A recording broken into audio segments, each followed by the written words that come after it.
তো আপনারা জানেন যে পশ্চিমবাংলায় এখন ভোট একবারে নিকটে। দুই আমি একজন বাঙালি, আমার বাঙালিদের জন্য, আমার হিন্দু ভাইদের জন্য, হিন্দু মা বোনদের জন্য আমার কষ্ট হয় যখন নিউজে শুনি হিন্দু মেয়েদের উপরে এই নির্যাতন চলছে, হিন্দু ভাইদের উপরে নির্যাতন চলছে। তখন নিজের ধর্ম প্রচার কার কাছে করব? নিজের ধর্ম মানুষই যদি বেঁচে না থাকে। আজকে গত 10 বছর ধরে পশ্চিমবাংলা যেভাবে অত্যাচার হচ্ছে হিন্দুদের উপরে, সেটাই যদি না পান তাহলে সবকিছু হারাতে হবে। তো এখন যেই পশ্চিমবাংলার মধ্যে জিহাদিরা যেভাবে মাথা নাড়া দিয়ে উঠেছে, তৃণমূল পার্টি যে একটা মুসলমানের পার্টি, যে মুসলমানদেরকে সাপোর্ট করে, হিন্দুদেরকে তারা দামিয়ে রাখতে চায়, হিন্দুদের না থাকতে পারে। হিন্দুদের জায়গায় যদি হিন্দুরাই নিজের ধর্ম না পালন করতে পারে, হিন্দুদের জায়গায় হিন্দুরা যদি নিজের স্বাধীনতা না থাকে, তাহলে সে হিন্দুস্তান নামটা কি করে হলো? জয় শ্রীরাম, ভারত মাতা কি জয়।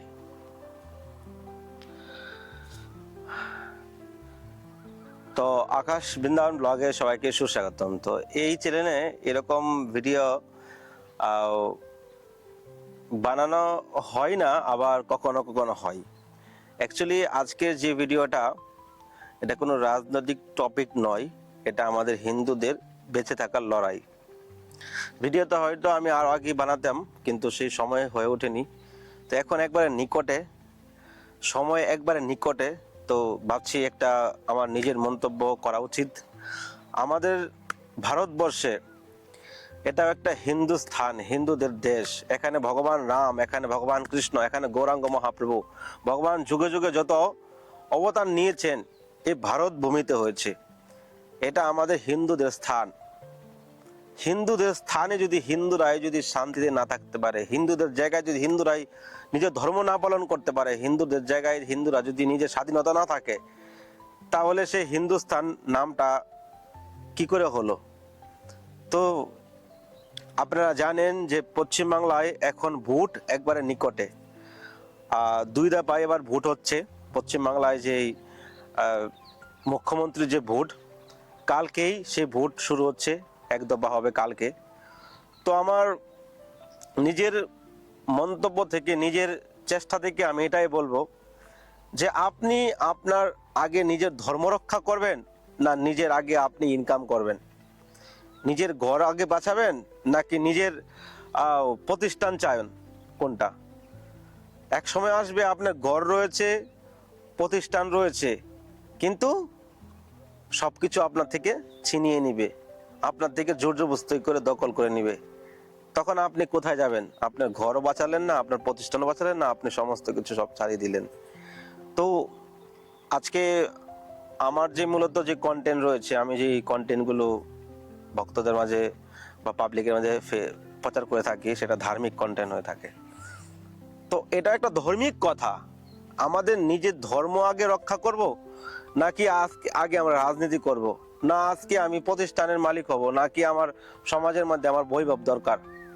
আপনার ঘরই যদি না বাঁচে, তাহলে আপনার বৈভব, আপনার টাকা পয়সা কি হবে?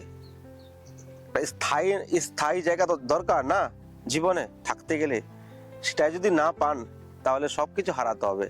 তো এখন যেই পশ্চিমবাংলার মধ্যে জিহাদিরা যেভাবে মাথা নাড়া দিয়ে উঠেছে, তৃণমূল পার্টি যে একটা মুসলমানের পার্টি, যে মুসলমানদেরকে সাপোর্ট করে, হিন্দুদেরকে তারা দামিয়ে রাখতে চায়, হিন্দুদেরকে তারা হিন্দু মন্দির ভাঙচুর, হিন্দুদেরকে অত্যাচার, মারধর, হিন্দুদেরকে কি করে দাবানো যায়? তৃণমূল, মমতা 1 নম্বরের জিহাদি পার্টি, জিহাদিদেরকে সাপোর্ট করে, হিন্দুদেরকে দমানোর জন্য, হিন্দুদেরকে মারার জন্য, হিন্দুদেরকে উদ্ভিদ করার জন্য পশ্চিমবাংলা থেকে এই পরিস্থিতি হয়ে এসেছে। তো এখন আপনি নিজের ধর্ম রক্ষা করবেন, নাকি আপনি রাজনীতি করবেন? আপনার একটা ভোট, আপনার একটা সমর্থন, আপনার একটা সাপোর্টে আনেওয়ালা সময় আপনি হিন্দুত্ব বলে আপনি মানতে পারবেন। এই জন্যই বলছি যে আপনার ইচ্ছা, আপনার স্বাধীনতা রয়েছে, আপনি কাকে ভোট দিবেন। কিন্তু এই ভুলটা আবার করবেন না যেভাবে আজকে গত 10 বছর ধরে পশ্চিমবাংলা যেভাবে অত্যাচার হচ্ছে হিন্দুদের উপরে, আমি একজন বাঙালি, আমার বাঙালিদের জন্য, আমার হিন্দু ভাইদের জন্য, হিন্দু মা বোনদের জন্য আমার কষ্ট হয়। যখন নিউজে শুনি হিন্দু মেয়েদের উপরে এই নির্যাতন চলছে, হিন্দু ভাইদের উপরে নির্যাতন চলছে, তখন নিজের ধর্ম প্রচার কার কাছে করব? নিজের ধর্ম মানুষই যদি বেঁচে না থাকে, তাহলে ধর্মটা কার কাছে প্রচার করব? কে ধর্ম পালন করবে? এজন্য আমাদের নিজেদের হিন্দুদের বাঁচা মরার লড়াই। এখন সামনে ভোট আসছে, রাত পলে ভোট শুরু হচ্ছে। তো আমি রাজনৈতিক পার্টি না, কেউ আমাকে খাওয়ায় না, তৃণমূলও খাওয়ায় না, বিজেপি আমাকে খাওয়ায় না, কিন্তু তাকেই আমরা স্ট্রং করব যেখানে আমরা নিজেদের স্বাধীনতা পাবো, নিজের ধর্মীয় ভাবে আমরা স্বাধীনতা পাবো, ধর্ম পালন করতে পারবো, নিজের সমাজকে ধার্মিকভাবে প্রচারিত করতে পারবো। সেই জন্য পদ্ম ফুলে আপনার ভোট দিতে হবে, মোদিজিকে আপনাদের ভোট দিতে হবে। আমি ক্যামেরার মধ্যে অন ডাইরেক্ট কথা বলছি যে আপনাদেরকে মোদিজিকে পদ্ম ফুলে ভোট দিতে হবে। তাহলে আপনি আপনার নিজের ধর্ম, নিজের সমাজ, নিজের বাড়ির মেয়েটাকে আপনি সুরক্ষিত রাখতে পারবেন।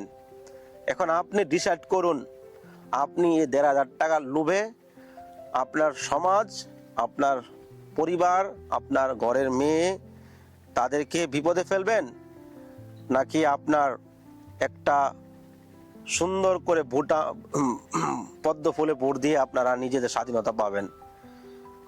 যেভাবে নোংরা রাজনীতি করছে, যেভাবে সমাজের মধ্যে হিন্দুদেরকে দাবানোর চেষ্টা করছে, হিন্দুদেরকে মারার চেষ্টা করছে, একের পর এক হিন্দু মেয়েদের উপরে নির্যাতন, হিন্দু ভাইদের উপরে অত্যাচার, চাকরি হারা, সমাজের মধ্যে একটা হাহাকার হয়ে গেছে। আজকে পশ্চিমবাংলা আমাদের মহাপ্রভুর জায়গা, রামকৃষ্ণ এবং আমাদের বড় বড় মহাপুরুষদের স্থান, সেই পশ্চিমবাংলা, বাংলার মাটি, সেই মাটিটাকে অপবিত্র করে দিয়েছে। সেই মাটিটা আজকে সে মা মাটি বলে, মা বিন্দাস ঘুরছে, মাটি কান্না করছে, মা মাটি। এসব সব হলো ধোকলাবাজি, সব হলো চিটিংবাজ। এখনো সময় আছে, আপনারা নিজেদের নির্ণয়টা, নিজেদের বিচারটা যদি ডিসাইড না করেন, তাহলে আপনারা আবার সে 5 বছরের মতো কষ্ট নির্যাতন ভোগ করতে হবে। যদি আপনারা এখনো না শুধরান, তাহলে আপনাদের মতো হতভাগা মানুষ আর হতে পারে না। বাংলাদেশের পরিস্থিতি আপনারা জানেন, এখানে 3% হিন্দু বেঁচে আছে, 3% না হয়তো বেশি বলে, হ্যাঁ যাই হোক, ওখানে কিছু 1-2-2.5 কোটি হিন্দু বেঁচে আছে, যেখানে 50% বেশি হিন্দু ছিল। যেখানে জিহাদি মুসলমানের সংখ্যা বাড়ে, সেখানে হিন্দু সংখ্যা ঘাটতে থাকে। যেভাবে লাভ জিহাদ হচ্ছে, যেভাবে হিন্দুদেরকে অত্যাচার, মারামারি, অনেক কিছু হচ্ছে আপনারা জানেন। সোশ্যাল মিডিয়ায় তো সবকিছু বলতে পারি না, বলতে পারি, কিন্তু টেকনিক্যালি কপিরাইট ইস্যু আসতে পারে। আমি তো ভগবানকে ছাড়া কাউকে ভয় পাই না। আজকে আপনি উত্তরপ্রদেশে আসেন, আজকে আপনি রাজস্থানে যান, এমপিতে যান, সব জায়গায় কিন্তু বিজেপি সরকার। ওখানে মেয়েদেরকে যতটা সুরক্ষা আছে, আপনি অন্য জায়গার কথা ছেড়ে দেন, আমাদের বৃন্দাবন, আমাদের মথুরা, যোগীর রাজ্যে দেখেন, যদি কোনো মেয়েদেরকে অত্যাচার বা কোনো ডিস্টার্ব করে, তার 24 ঘন্টাও লাগে না, তাকে সেরকম করে সাইজ করে দেয়। আজকে আমাদের বলতে খুব কষ্ট লাগে, অভয়াকাণ্ড, একটা নিরীহ হিন্দু মেয়ে, তাকে নির্যাতন করে তাকে এই দুনিয়া থেকে তাড়িয়ে দেওয়া হয়েছে। একের পর এক হিন্দু মা বোনদের উপরে নিচে নিচে অনেক ঘটনা হয়ে আসছে। কদিন আগে একজন ভক্ত আমাকে ফোন করেছিল, প্রভু আমাদের এখানে আমরা হরিনাম কীর্তন করছিলাম, এটা হাওড়া থেকে কোথাও একটা গ্রামের ভিতরে, তো ওখানে কিছু মুসলমানরা রাত্রে এসে মন্দির টন্দির সব ভেঙে দিয়েছে, মারধর করেছে। তো এইগুলো শুনতে আমাকে বাংলাদেশে ঘটনাগ্রস্ত, কিন্তু এখন আমি পশ্চিমবাংলায় শুনছি। তো পশ্চিমবাংলা, বাংলাদেশ, পাকিস্তান তো একই অবস্থায় এসে দাঁড়িয়েছে, যেখানে আগে 80%-এর বেশি আমাদের হিন্দু সংখ্যা ছিল পশ্চিমবাংলায়, সেখানে গাড়তে গাড়তে 65 হয়ে গেছে। এই বিষয়গুলো আমাদের না বললে হচ্ছে না। আজকাল আমাদের বাঙালি সমাজে 40 বছরে চাকরি করতে করতে করতে করতে দিন শেষ হয়ে যায়, 40 বছরে বিয়ে করতে করতে বাচ্চা হতে হতে বুড়ো হয়ে যায়। আমাদের সমাজ কিভাবে আপনারা টিকিয়ে রাখবেন? না, আমাদের সনাতনী কালচার না নিজেরা ফলো করেন, না অন্যরা যদি পালন করে তাহলে আপনাদের গা জ্বালা করে। আছে এরকম সমাজে, নিজের ধর্মটাকে মানে না। যেখানে আমাদের গোমাতাকে আমরা মা বলি, সেই গোমাতাকে তারা কেটে খেয়ে নিচ্ছে পশ্চিমবাংলার মধ্যে, ওখানে আমরা প্রতিবাদ করি না। নিজের ধর্মের জন্য আমরা কখনো আওয়াজ উঠাতে পারি না। কে রাজনীতি করলো, কে কার বাড়িতে কে বিল্ডিং ওঠালো, কে গাড়ি কিনলো, কে বড় হয়ে গেল, মানে হিংসা নিন্দার মধ্যে বেশ করে আমরা বাঙালিরা থাকি। এইগুলো থেকে আপনারা বেরিয়ে আসুন। হিন্দু হিন্দু ভাই বলে হাতে হাত মিলিয়ে হিন্দুদের পাশে একজন দাঁড়ান। কে ব্রাহ্মণ, কে ক্ষত্রিয়, কে দাস, কে ঘুষ, এইসব আপনাদের বিচার করার নাই। এই জগতে ভগবান হিন্দুদেরকে সৃষ্টি করেছে চারটা জাত নয়, এটা ভাগ করা হয়েছে, কাজের ভিত্তিতে তাদেরকে ভাগ করা হয়েছে। ব্রাহ্মণ, ক্ষত্রিয়, শূদ্র আর ভাগ করা হয়েছে।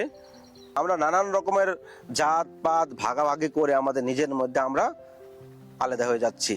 তো এইভাবে আমরা যদি এভাবে আলাদা হই তাহলে আনেওয়ালা সময় আমাদের কি অস্তিত্ব থাকবে, আনেওয়ালা সময় আমাদের কি পরিস্থিতি হবে একবার ভাবুন।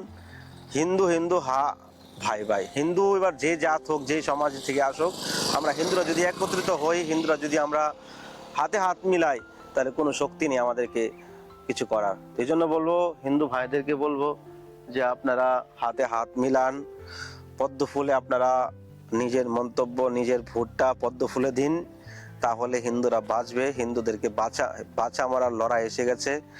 যেভাবে মমতা 1 নম্বরের মুসলমান, ও ব্রাহ্মণ, একজন ব্রাহ্মণ কি কখনো ভগবান রামচন্দ্রের নাম নিতে বারণ করতে পারে? যে রাম নাম নাকি গালি? কতটা রাজনীতির মধ্যে নিচে নামতে পারে, এটাকে রাজনীতি বলে না। গীতা ভগবান কৃষ্ণ নিজেই রাজনীতি করে দেখিয়ে গেছে। কুরুক্ষেত্রের যুদ্ধের মধ্যে ভগবান কত বড় রাজনীতি খাটিয়েছে, কত বড় ভগবান জ্ঞানী, কত বড় বুদ্ধি ভগবানের থেকে রাজনীতি শিখুন, ভগবানের থেকে শিখুন। আপনি রাজনীতি করবেন, সৎ পথে যদি রাজনীতি করতে পারেন তাহলে আপনার কল্যাণ হবে। আপনি অসৎ পথে রাজনীতি করেন তাহলে আপনার ভগবানের এই দণ্ড, ভগবান এই জগতে আইন করেছে, সেই আইনের ভোগতে আপনার ভুগতে হবে। আপনার এই জগতে যে আইন রয়েছে সেই আইনে টাকা পয়সা দিয়ে ঘুষ খাইয়ে মুখ বন্ধ করা যায়, কিন্তু ভগবানের যে আইন, নরককুণ্ড যে বানিয়েছে, ওখানে ঘুষ চলবে না। 28টা নরকের যন্ত্রণা আপনার ভোগ করতে হবে। আজকে মোদী সরকার আইন করেছে, মমতা আইন করেছে, সেই আইন এই জগতে আছে, কিন্তু ভগবানের আইন থেকে আপনাকে কেউ বাঁচাতে পারবে না। এই জন্য এখনো সময় আছে। হিন্দুদেরকে বলবো, হাতে হাত মিলিয়ে আপনারা পদ্ম ফুলে ভোট দিন। হিন্দু হিন্দু ভাই ভাই, কোনো ভয় পাবেন না। হিন্দুদের অত্যাচার যদি হয়, কারো হিন্দুদের উপরে হাত ওঠায়, তো আপনাদের নিজেরা একত্রিত হয়ে ঝাঁপিয়ে পড়ুন। মহাপ্রভু স্বয়ং বাঙালিদের মাঝখানে উনি আবির্ভূত হয়েছেন। মহাপ্রভুকে রাধা আর কৃষ্ণ অভিন্ন, স্বয়ং ভগবান কৃষ্ণ সচিদানন্দন নন্দনন্দন কৃষ্ণ স্বয়ং মহাপ্রভু রূপে নবদ্বীপে আবির্ভূত হয়েছেন। আজকে সে মহাপ্রভুর পবিত্র মাটিটাকে অশুদ্ধ করছে, আর সেই হিন্দুরা নিজেদের ধর্ম ছেড়ে যা খুশি তা খাচ্ছে, কিন্তু মুখ থেকে কথা বেরোচ্ছে না, নিজের ধর্মের জন্য তারা ঝাঁপিয়ে পড়ছে না। আপনি ধর্মের জন্য কট্টর হন, ধর্মের জন্য একটু সহনশীল হন। ধর্ম আছে বলে আপনি আছেন, ধর্ম না থাকলে আপনি থাকতে পারেন না। ধর্মই আপনাকে বাঁচিয়ে রেখেছে। নিজের ধর্মকে যদি আপনি ছেড়ে দেন, তো ধর্ম আপনাকে রক্ষা করবে না। সত্য আছে বলেই পৃথিবী আছে, যদি মিথ্যার পথে ঝাঁপিয়ে পড়েন তাহলে আপনার ধ্বংস নির্ঘাত। এজন্য হিন্দুদেরকে বলবো, ভোট আসছে, কালকে ভোট শুরু হচ্ছে, আবার 2 দফা থেকে ভোট হচ্ছে। আমাকে যারা ফলো করেন বা আপনাদের আত্মীয় স্বজন যত রয়েছে সবাইকেই বলছি, আপনি যা করেছেন সমাজে, যা করেছেন, যাকে সাপোর্ট করেছেন, কিন্তু এবার পদ্ম ফুলকে ভোট দিয়ে আপনাদের নিজেদের হিন্দুত্ব, নিজের সমাজ, নিজের মা বোন ছেলে মেয়েদেরকে বাঁচান, সমাজকে বাঁচান। না হলে পাকিস্তান হতে আর সময় লাগবে না। দ্বিতীয় বাংলাদেশের থেকে অধম হয়ে আছে পশ্চিমবাংলা। আনেওয়ালার সময়ে এই ব্যাগটা গুছিয়ে আর এইদিকে আসতে হবে না, ওখানে কনভার্ট হতে হবে। আজকে বাংলাদেশিকে দেখুন। তো যাই হোক, অনেকে অনেক রকম কমেন্ট করতে পারে রাজনৈতিক ব্যাপারে আপনি কেন কথা বলেছেন। আমি এই জন্যই কথা বলেছি, আমার নিজের ধর্ম রক্ষার জন্য, নিজের সমাজকে রক্ষার জন্য। এখানে এসে যারা কটূক্তি করবে, তোমার বাড়িতে কি চলছে, সমাজে কি চলছে, চোখটা খুলে চশমাটা খুলে ভালো করে দেখে আসবে, তারপরে নিচে কমেন্ট করতে আসবে, বুঝতে পারলে? আর এখানে সোশ্যাল মিডিয়াতে বেশি মুড খারাপ করছি না, মুড এখন ভালো আছে। একবার গাছতলায় বসে রিল্যাক্স, ঠান্ডা হাওয়া চলছে, চারদিকে সুন্দর প্রকৃতির দৃশ্য, রিল্যাক্স আছি, কোনো প্রবলেম নেই। ঠিক আছে, নিজের ধর্ম পালন করুন, নিজের সমাজকে সুরক্ষিত করুন, নিজের কর্ম করুন। আজকে আপনার বাড়িটাকে যদি অন্যজন দখল করবে, তখন আপনি যাবেন কোথায়? যেভাবে জিহাদি বাংলাদেশিরা পশ্চিম বাংলায় এসে ঘর করেছে, নিজের আমাদের দেশটাকে যেভাবে তারা ধ্বংস করার জন্য তারা ঝাঁপিয়ে পড়েছে, এই দেশটাকে একটা ইসলামিক রাষ্ট্র বানানোর জন্য তারা যেভাবে অত্যাচার জিহাদি কাণ্ড করছে, সেটা থেকে আমরা নিজেরা যদি এখনো না জাগি, তো আনেওয়ালা সময় আপনার পিড়ি আমার পিড়ি তাদের ভোগান্তি ভুগতে হবে। আমরা হয়তো এখন আমার তো অনেক দিন আমরা এই জগতে আছি, কিন্তু যারা 50 পেরিয়ে গেছে, 50-60 রয়েছে, তাদের তো চলে গেল, কিন্তু তাদের জেনারেশন রয়েছে, তাদের ছেলে মেয়ে নাতি পুতি, তারা কি করে বাঁচবে? তাদের তো সমাজ থেকে বাঁচতে হবে, নিজের ধর্ম রক্ষা করতে হবে। তো তাদের জন্য একটু হলে ভাবুন। মোদী সরকার খুব ভালো করছে, আরো ভালো করবে, বিশেষ করে হিন্দুদেরকে সুরক্ষা দিচ্ছে। এটা হলো সব থেকে বড় বিষয়। নিজের ধর্ম না থাকলে দেশ থাকবে না, সমাজ থাকবে না, আপনিও থাকবেন না। এই জন্য জিহাদের থেকে রুখে দাঁড়ান। জিহাদের থেকে কোনো কেনাকাটি, কোনো কিছু তাদের সঙ্গে লেনদেন করবেন না। জিহাদের থেকে কোনো কিছু লেনদেন, দোকান থেকে আজকে পশ্চিমবাংলায় জিহাদিরা বিরিয়ানি বিক্রি করছে, আর হিন্দুগুলো নির্লজ্জাগুলো তাদের থেকে বিরিয়ানি কিনে খাচ্ছে। বিরিয়ানি কি দিয়ে বানাচ্ছে কে জানেন আপনি? হ্যাঁ, এটার সঙ্গে গরু মাংস মিলাই দিতে পারে। আপনি কি করে? আজকাল তো সোশ্যাল মিডিয়া দেখি মুসলমান দোকানে গিয়ে তারা এসব খাওয়া দাওয়া করছে, বলে এই খাই দিয়েছে, খাইছে। তোমরা জিহাদিদের দোকানে কেন যাও? হিন্দুদের দোকানে তো জিহাদিদের আসে না। তাদের নিজের ধর্ম, নিজের সমাজকে রক্ষা করার জন্য তারা অনেক এগিয়ে আছে আপনাদের থেকে। আপনারা নিজের ধর্ম মানেন না, নিজের সমাজকে মানেন না, ধর্ম বিশ্বাস করেন না। তাই বলছি, ধর্ম মানুন, ধর্মের প্রচার করুন, ধর্মের জন্য ঝাঁপিয়ে পড়ুন। ভালো থাকেন, সুস্থ থাকেন। জয় শ্রীরাম, ভারত মাতা কি জয়। পরে নেক্সট আবার ভিডিও করার চেষ্টা করব। আপনারা সবাই হিন্দুরা একত্রিত হন আর পদ্ম ফুলে ভোট দিন। ভালো থাকুন, সুস্থ থাকুন। রাধে রাধে।